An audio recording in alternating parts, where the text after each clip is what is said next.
E a lei, para ser mais eficaz no que diz respeito ao seu cumprimento, precisa de apoio decisivo na estruturação dos órgãos de fiscalização e programas de capacitação. Isso aí, muito obrigado.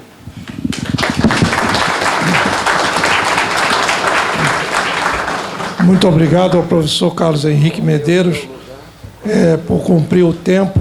Eu gostaria de fazer uma pequena alteração do roteiro aqui, para chamar os panelistas e a jornalista Sônia Bride para me acompanhar aqui na mesa. Vão ficar meio de lado, mas eu acho que, pelo menos, o pessoal todo passa a conhecer vocês. Então, está chegando aqui o Flávio Miguel de Mello, que vai falar depois sobre barragem de rejeitos. A Sônia Bride, por favor, senta aqui no meio, por favor. Para mediar é melhor aqui na ponta. Tá bom, você manda. Tá. E o Carlos Henrique também, faz favor, senta aqui.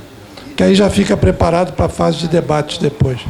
O advogado Sérgio Jacques de Moraes, por favor. Pode escolher.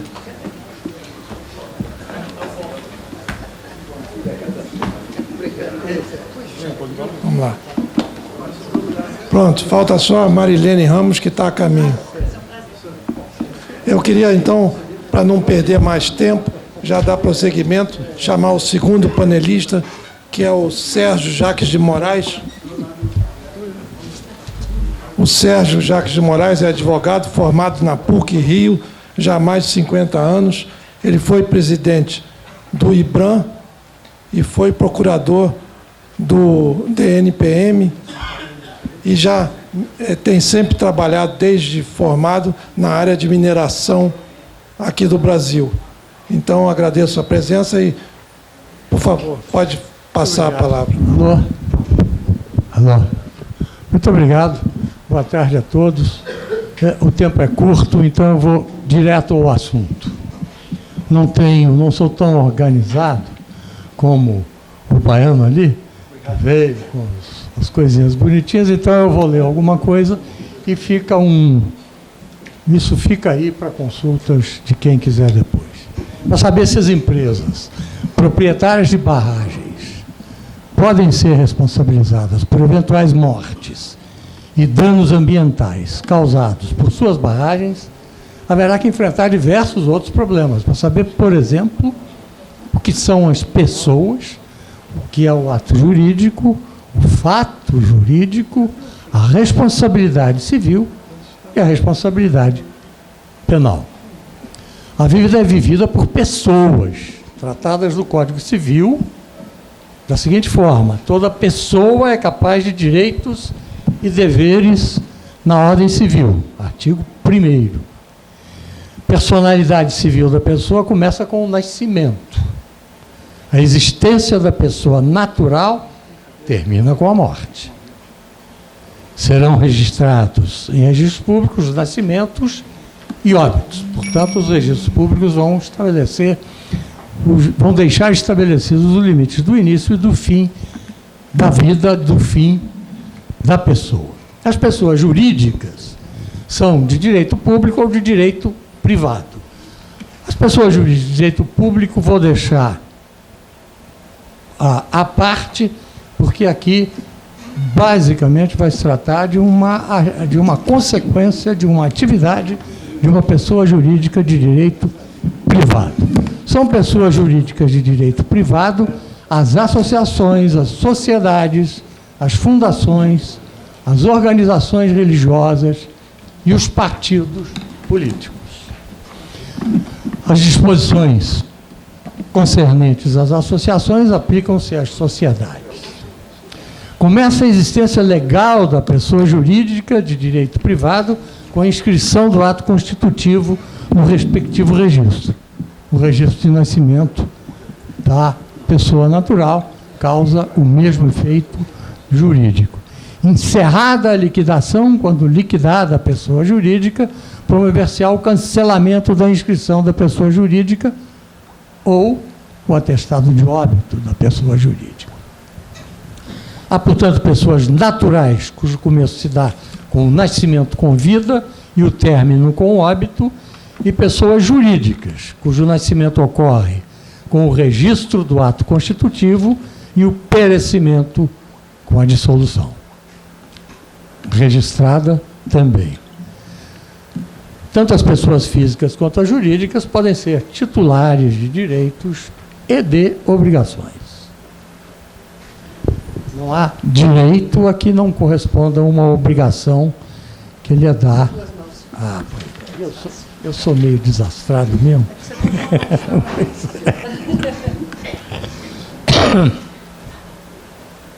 A vida se desenvolve, por outro lado, através de atos.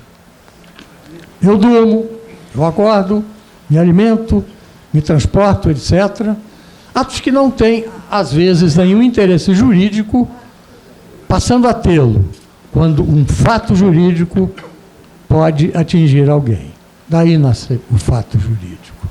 Toda ação pessoal, quando gera consequência que cria, amplia, restringe ou fere direito de terceiro, é um ato jurídico. O ato jurídico é praticado por pessoas naturais ou jurídicas. As pessoas físicas agem diretamente sempre, seja por si próprias, seja por representantes. Mas a ação sempre será da própria pessoa natural, ainda que praticada pelo representante. Já as pessoas jurídicas agem por quem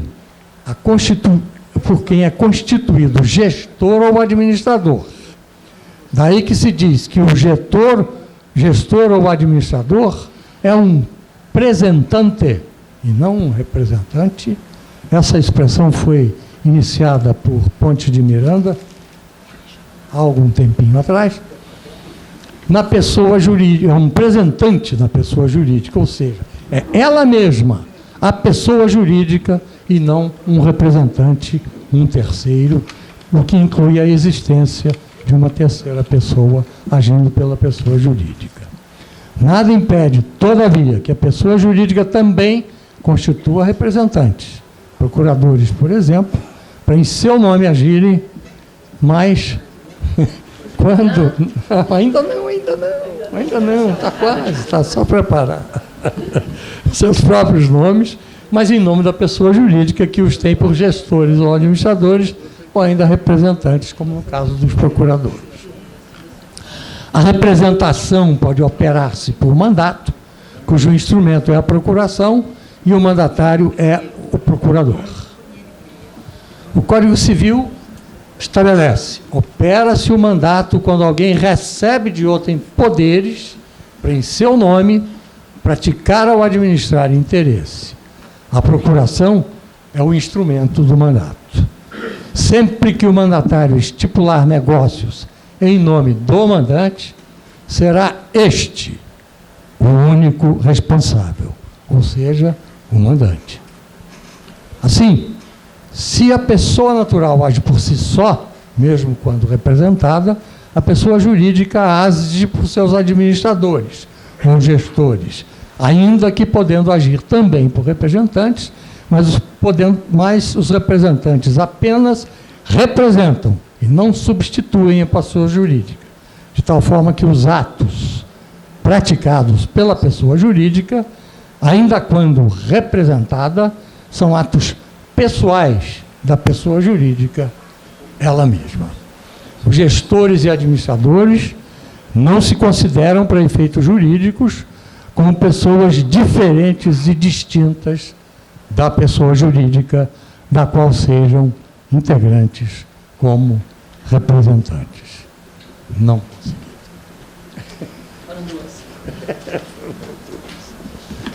O ato jurídico, por sua vez, tem de ser conformado ao direito, que tem a lei como elemento balizador de seu exercício, emprestando-lhe licitude que o reforça. Quando o ato jurídico não se conforma com o direito, será considerado um ato ilícito, daí gerando consequências jurídicas, que se estendem não raro a consequências econômicas, podendo também conter elementos que firam a moral. O Código Civil diz, no artigo 186, aquele que por ação ou omissão voluntária, negligência ou imprudência, violar direito e causar dano a outrem, ainda que exclusivamente moral, comete ato ilícito. O ato ilícito contém em si fatores que se projetam sobre terceiros ou coisas de tal forma que o agente do ato ilícito, pessoa natural ou jurídica, tenha de responder pelos danos decorrentes do ato ilícito. Nasce aí a responsabilidade. A responsabilidade traz em si a natureza do ato ilícito e do dano. O ato ilícito pode ser culposo, que é aquele que não coube dentro da intenção de praticá-lo, ou doloso, quando é aquele que contém em si a intenção do agente de praticá-lo e obter um intento danoso. A mesma ordem jurídica estabelece deveres que podem ser positivos, de dar, fazer, como negativos, de não fazer ou tolerar alguma coisa. A violação do dever jurídico configura o ilícito, que quando acarreta dano a outrem, gera um outro dever jurídico, qual o de reparar o dano. Segundo Sérgio Cavalieri, responsabilidade civil é o dever que alguém tem de reparar o prejuízo decorrente da violação de um outro dever jurídico. Para chegar à conclusão, parte ele do princípio, sustentado por Santiago Dantas, de que ao mesmo tempo que a ordem jurídica se empenha em tutelar a atividade do homem que se comporta de acordo com o direito, esta mesma ordem jurídica também reprime a conduta daquele que a contraria. No artigo 47, o Código Civil diz: obrigam as pessoas jurídicas os atos dos administradores exercidos no limite de seus poderes definidos no ato constitutivo. Ainda no tema responsabilidade civil, haverá que delimitar a responsabilidade pessoal dos representantes e representantes. Tanto uns quanto outros não respondem pelos atos dos representados ou da representada, porque no primeiro caso, o dos representantes, não agem eles em seu nome, mas no dos representados. No segundo ato, o dos presentados, porque não são, no caso, as pessoas, mas quem transforma, segundo o disposto no ato constitutivo ou no estatuto, os atos em atos jurídicos, efetivamente, seja lícito ou ilícito.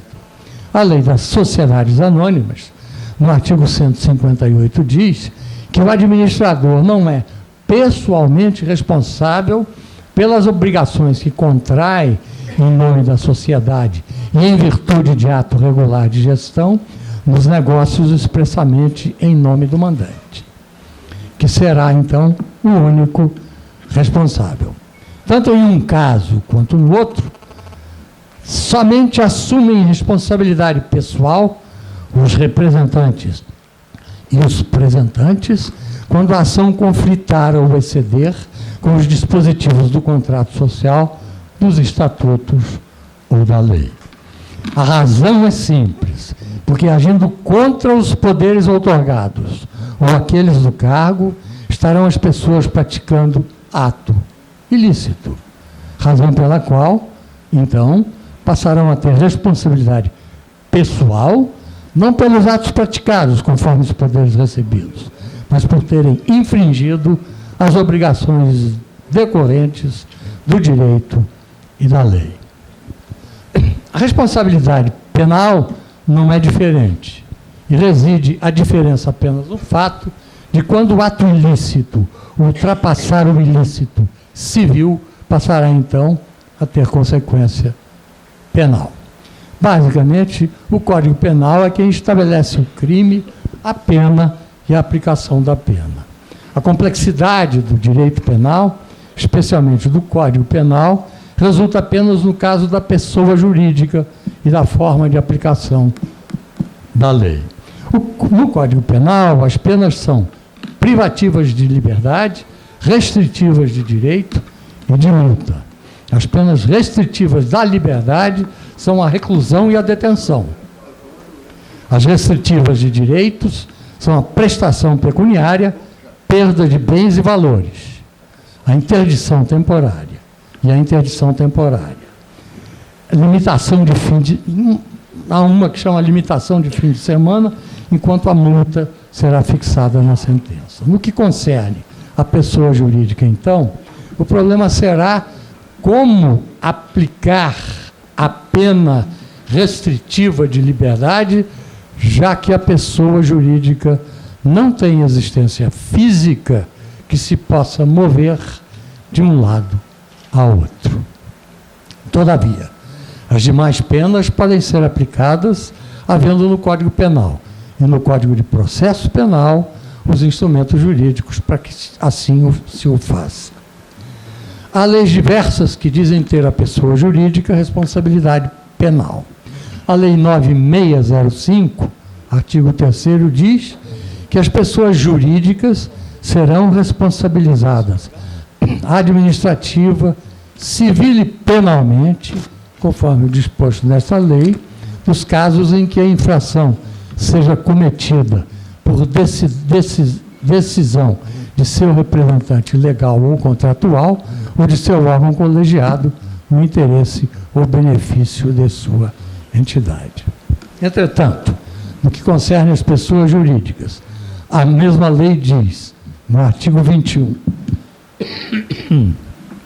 as penas aplicáveis, isolada, cumulativa ou alternativamente às pessoas jurídicas, de acordo com o artigo 3º, lido acima, são multa, restritivas de direitos, prestação de serviços à comunidade. Não há a prisão pela impossibilidade material de assim ocorrer.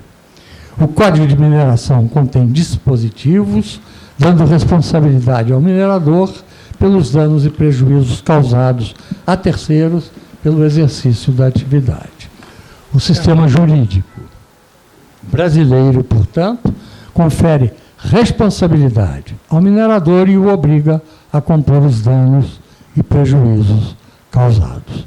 A responsabilidade das pessoas, o ato ilícito, a composição de danos, a aplicação de penalidades, constam de leis diversas, todas elas contendo os mesmos princípios. Vimos ainda há pouco que essa lei das barragens deixou de conter penas e penalidades, mas estabeleceu os princípios que devem ser observados na construção, operação de barragens, de tal forma que, não observados, levarão quem deixou de observá-los a ter responsabilidade pelas consequências desse ato. Sérgio, por favor, 1 minuto, tá? 1 minuto. Eu acho que é o tempo. Vê aí no relógio. Também há leis que protegem o meio ambiente, tudo conforme o princípio geral e abrangente constitucional, objeto do parágrafo 3º do artigo 225 da Constituição. As condutas e atividades lesivas ao meio ambiente sujeitarão os infratores, pessoas físicas ou jurídicas, a sanções penais e administrativas, independentemente da obrigação de reparar os danos causados. Dito isso, não hesito em afirmar: as empresas proprietárias de barragem podem ser responsabilizadas criminalmente por morte e danos ambientais causados por colapso de uma barragem de sua propriedade.